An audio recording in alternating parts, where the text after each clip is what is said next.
Hi guys, আকাশটা পুরো পরিষ্কার, সূর্যটা ঝকঝক ঝকঝক করছে,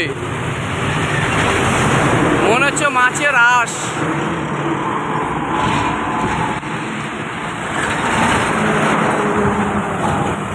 টোটালি এটা আকাশের ছবি,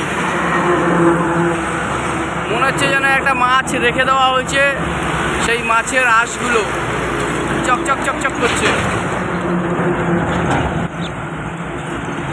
সূর্যর গা ঘেঁষে একটা মেঘ বাতাসে উড়ে যাচ্ছে।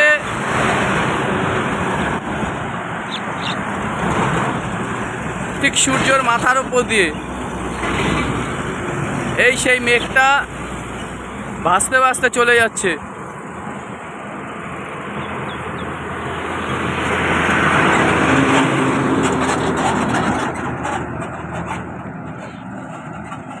আর হচ্ছে এই অযোধ্যার পাহাড়, এখানে কন্টিনিউ জ্বলতে থাকে, দিন রাত 24 ঘন্টা এই জায়গাটা জ্বলতে থাকে।